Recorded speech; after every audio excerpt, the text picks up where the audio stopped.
오늘은 우리가 함께 나눈 이사야 61장 1절부터 3절 말씀을 본문으로요, 구원의 날의 모습이라는 제목으로 함께 말씀을 은혜 나누는 시간 되기를 소망합니다.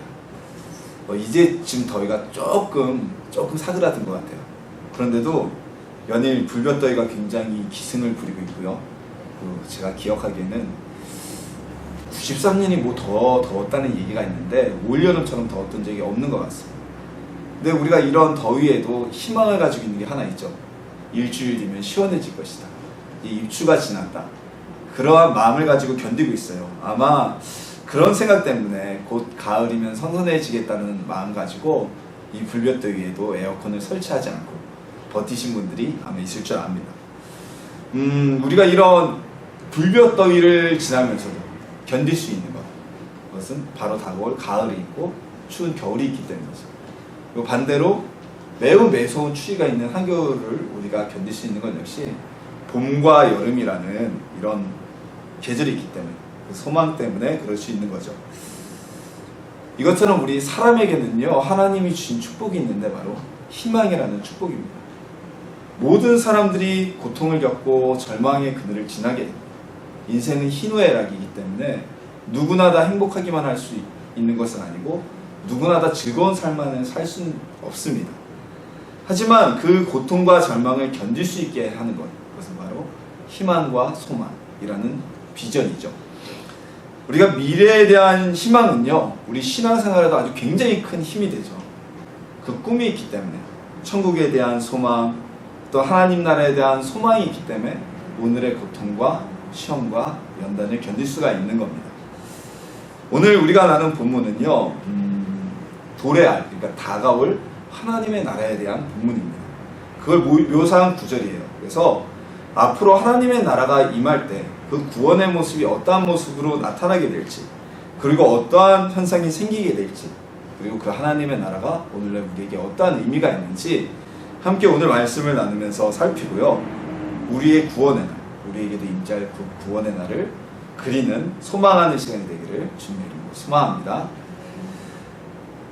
북왕국 이스라엘이 주전 722년경에, 그리고 남왕국 유다는 조금 더 오래 존재했죠. 주전 587년경에 멸망을 하게 되었습니다. 이건 어떤 사건이냐면요, 더 이상 이스라엘 민족으로 구성된 국가는 역사 속에서 완전히 사라졌다는 것을 의미합니다. 그래서 1948년인가요? 오늘날의 이스라엘이 건국되기 이전까지 이스라엘 민족으로 구성된 국가는 더 이상 존재하지 않았습니다. 그리고 남유대의 멸망과 함께 이스라엘 민족의 많은 사람들이 과거 그들에게 하나님이 가나안 땅을 허락하셨던 이전의 모습, 그들 조상의 모습처럼 가나안에서 쫓겨나서 메소포타미아에서 살아가게 됩니다. 그곳에서 포로의 모습으로 살아가죠.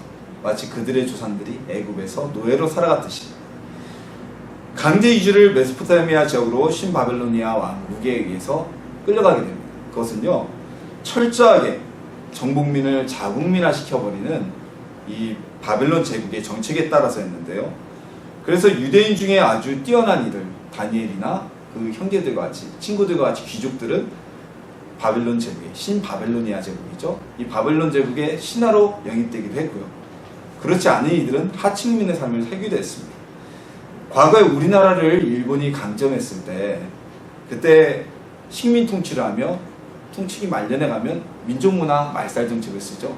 한국어도 사용 못하게 하고 공적인 문서는 전부 다 일본어로 기록하게 하는, 그와 동일한 정책이 이미 바벨론 제국에 의해서 유대인들에게 행해졌던 겁니다.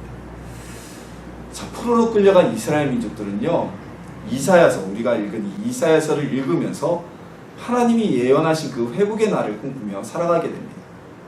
하지만 그것은요, 당시의 국제 정세로나 또한 이스라엘 민족의 삶으로 봤을 때는 이루어지지 않는 꿈에 불과했어요. 불가능한 꿈이었죠.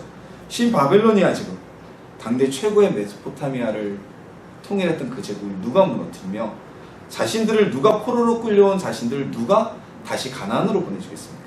그 가나안에는 이미 다른 민족이 들어와서 살고 있었는데, 하지만 그들은 끝까지 여호와 하나님의 회복을 잊지 않았습니다. 놓치지 않았습니다. 그리고 그 꿈을 소망하며 살게 됩니다. 오늘 본문은요, 가나안에서 정말 쫓겨나게 된 뒤 하나님의 징계에 의해서 그 땅을 다시 빼앗긴 뒤에 과거 애굽에서 노예 생활하듯이 자신들의 조상처럼 메소포타미아에서 포로로 살고 있던 이스라엘 민족에게 주어진 희망의 메시지입니다. 이사야서 60장부터는 다가올 구원의 날에 대한 선포가 계속 이어지게 되는데요. 이사야서 60장 이후에는 더 이상 고통이 없으며, 그리고 하나님을 통한 이스라엘의 구원과 회복, 승리가 기록되어져 있습니다. 어떤 내용이 기록되어지고 어떤 일이 벌어지는지 우리 함께 은혜 나누길 원합니다. 오늘 본문에서는요, 특별히 구원의 날, 그날에 임하는 회복이 하나님을 통해 선포되어집니다. 그날은 마음이 상한 자들이 회복되고요, 포로된 자들이 자유를 얻게 되고요, 억류된 사람들, 붙잡힌 자들이 해방되는 회복의 날입니다. 즉 오늘 본문에서 언급되는 이 회복이란 단어는요, 단순히 어떤 육체적인 해방만을 의미하는 것은 아닙니다. 가장 처음 언급되는 회복이 바로 마음의 회복이죠. 마음이 상한 자가 치유를 받는 그 회복. 그것은 이 구원의 날에 영적인 것, 그리고 심리적인 것, 육체적인 모든 것이 회복되어지는 날이라는 것을 의미하고 있습니다.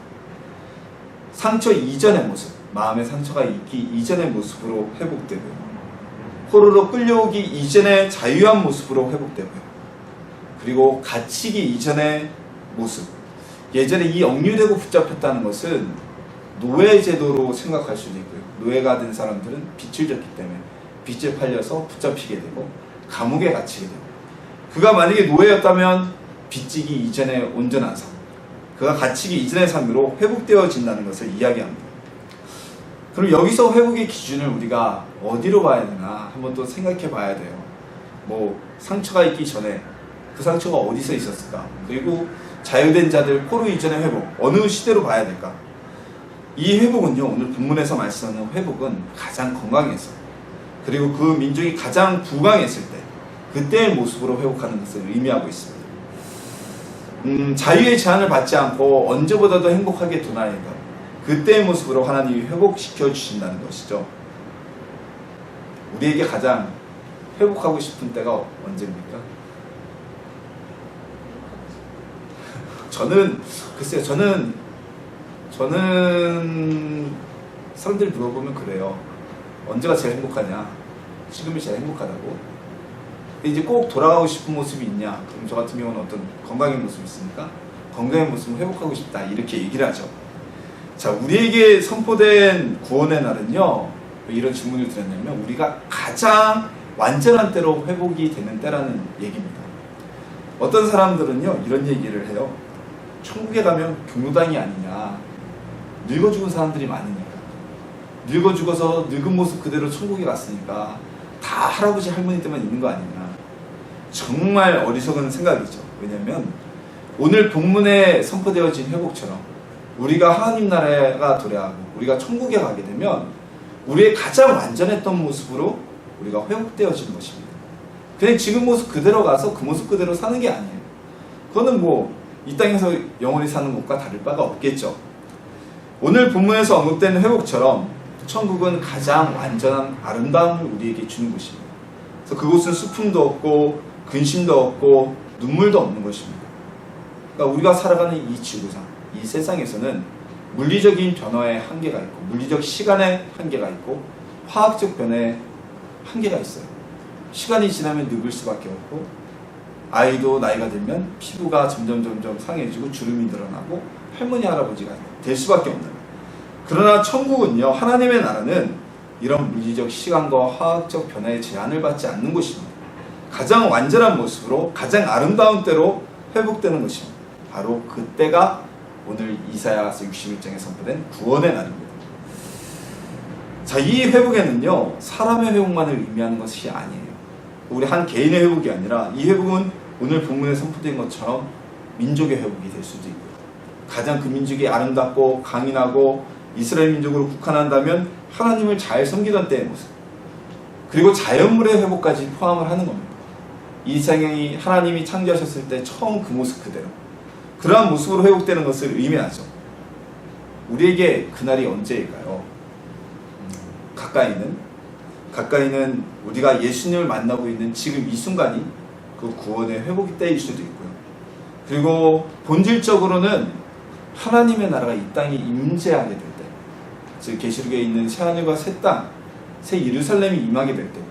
좀 더 가까이를 얘기를 하면 우리 예수님께서 재림하시게 되는 그날이 바로 하나님 나라의 임재고 우리의 모든 것이 회복되어지는 날이 될 것입니다.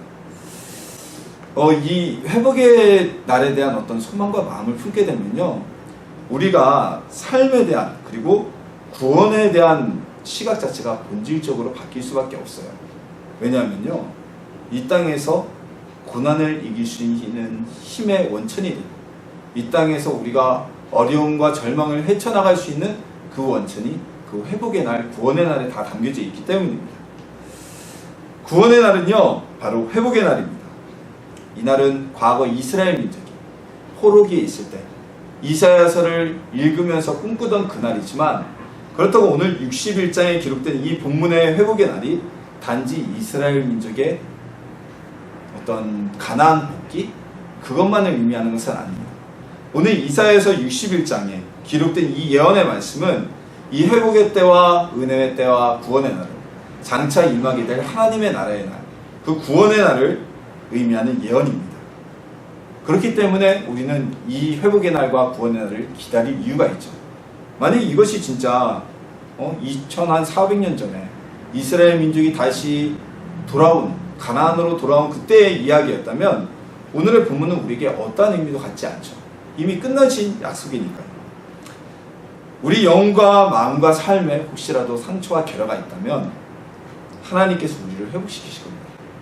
하나님의 나라가 우리 가운데 임한, 우리 마음에 임하는 그날, 그리고 그날은 분명히 이루어질 것이라고 말씀에 약속되어져 있습니다. 하나님의 회복의 날에 가장 아름답고 그리고 가장 사랑스럽고 자랑스러운 모습으로 회복되는 우리가 되기를 주님의 이름으로 소망합니다. 또한 이 구원의 날은요, 회복의 날이기도 하고 또한 하나님의 은혜의 날이라고 오늘 본문에 기록되어져 있습니다. 2절에서는요, 이 날이 바로 여호와의 은혜의 해와 복의 날이라고 말씀하고 있어요. 자, 은혜는 무엇입니까? 은혜는요, 무상으로 주어지는 거예요. 거저. 내가 돈을 내고 사는 것 은혜 받았다고 얘기를 안 해요. 누가 50% DC를 해줬어요. 내가 그거 가지고 은혜 받았다고 얘기 안 해요. 아, 싸게 샀다, 세일해서 샀다. 근데 누군가가 나에게 없는 것을 거저 주었어. 그러면 정말 감사하다, 그분이 은혜를 베푸셨다가 우리가 얘기를 하죠. 구원의 날은요, 하나님이 이렇게 주시는 은혜의 선물의 날입니다. 그리고 동시에 회복될 이스라엘의 그 구원이 자신들의 노력과 권리와 힘으로 인한 것이 아니라 온전히 하나님의 주심으로 인해서, 하나님의 베푸신 은혜로 인해서 주어지는 날이라는 것을 오늘 본문 말씀을 통해서 우리에게 알려주고 계신 것입니다. 이 은혜의 날에는요, 다음과 같은 일이 있을 거라고 오늘 본문에 기록되어져 있어요. 우리가 이 복음성가로 너무나 잘 아는 구절인데, 슬퍼하는 자에게는 화가 날, 꽃으로 만든 면류관이죠.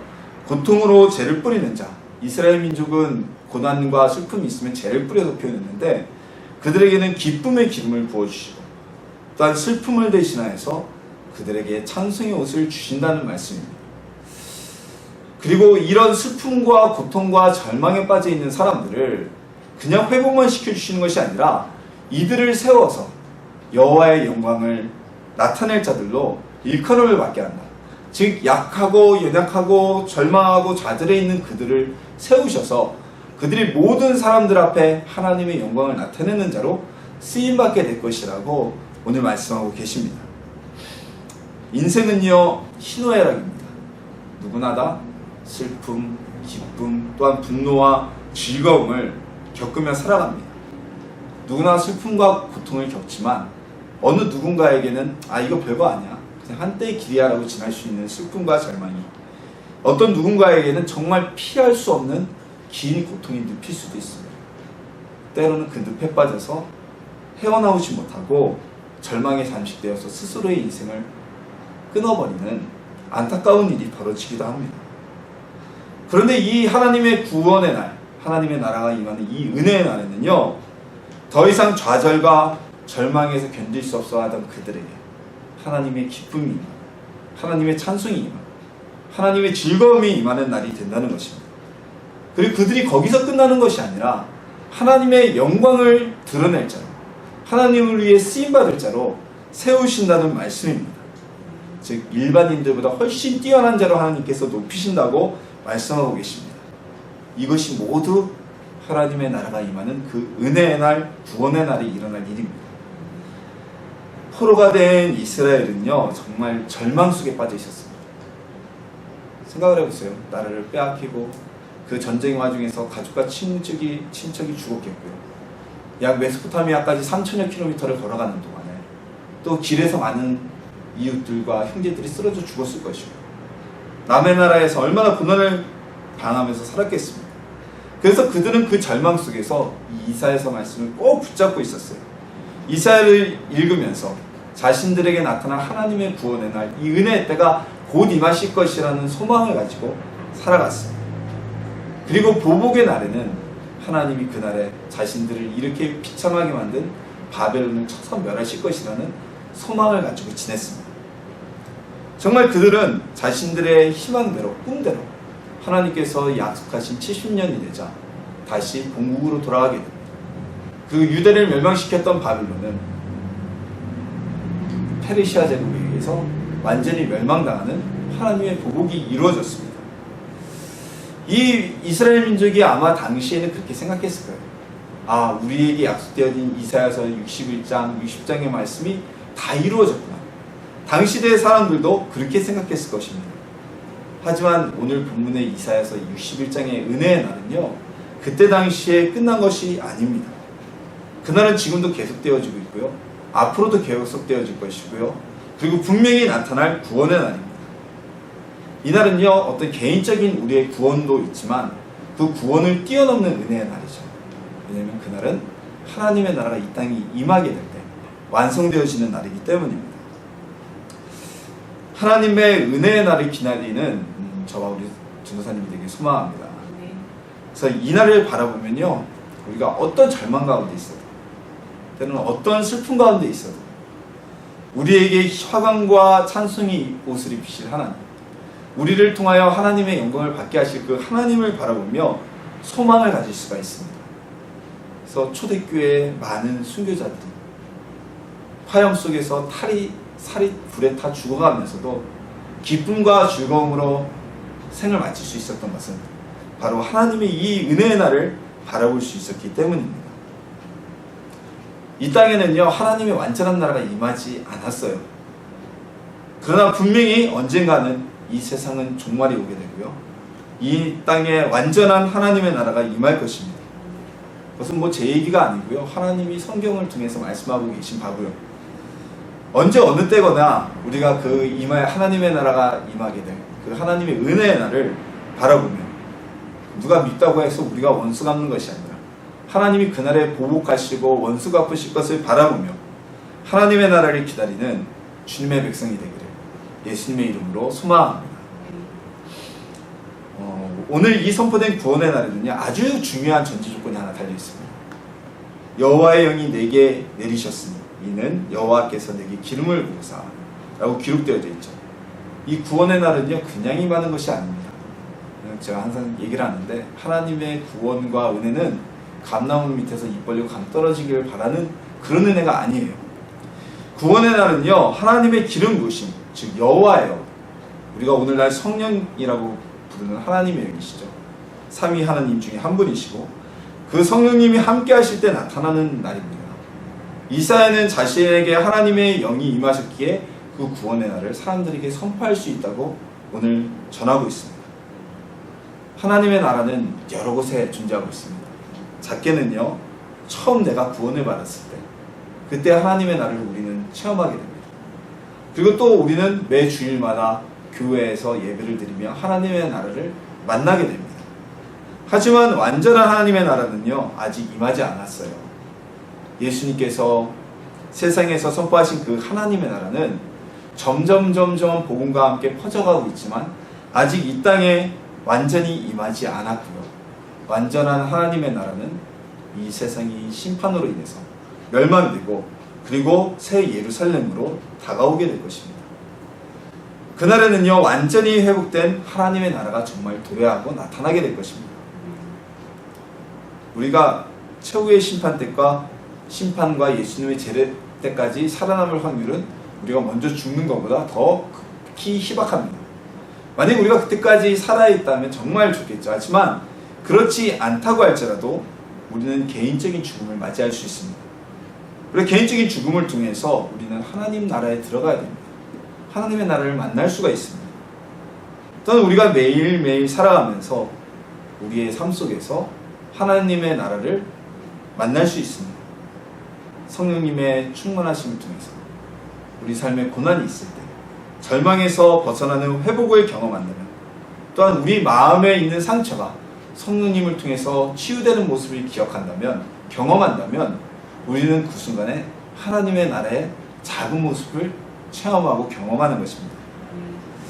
천국은요, 저 멀리 하늘에만 있는 것이 아니에요. 주일학교 아이들 찬송 중에 저 높은 우주에 천국을 만들고 이런 찬양이 있지만 천국은 저 높은 곳에 있는 것이 아닙니다. 완전한 하나님의 나라는 아직 임재하지 않았기 때문에 그곳에 있겠지만 우리 개인의 삶 속에서, 그리고 우리 개인이 경험하는 성령님의 역사하심 속에서 우리는 하나님의 나라와 구원의 날과 은혜의 때와 회복의 날을 매일매일 경험할 수 있습니다. 그것이 바로 지금 이 순간 존재하는 우리에게 임재하여 있는 구원의 날인 것입니다. 구원의 날은요, 모든 것이 완전하게 회복되어지고요, 그리고 그날에는 자유가 주어지게 됩니다. 슬픔과 고통이 변하여 기쁨과 즐거움이 되고, 그리고 악한 쓰레기에 대한 하나님의 보복이 주어지게 되며 우리가 하나님의 영광을 위해 쓰임받는 날이 되어질 것입니다. 저 멀리 있는 하나님의 나라, 저 멀리 있는 구원의 날, 언제 오실지 모르는 예수님의 재림의 날을 기대하는 것보다 오늘 이 순간 우리에게 성령님을 통해 전해지는 그 구원의 날과 하나님의 날을 체험하는 우리가 되기를 소망합니다. 그래서 그 구원의 날에 역사하시는 주님의 회복, 은혜의 날에 우리에게 베푸시는 하나님의 그 은혜와 구원의 손길, 그 날을 날마다 체험하며 지내는 하나님의 자녀가 되기를 예수님의 이름으로 축원합니다.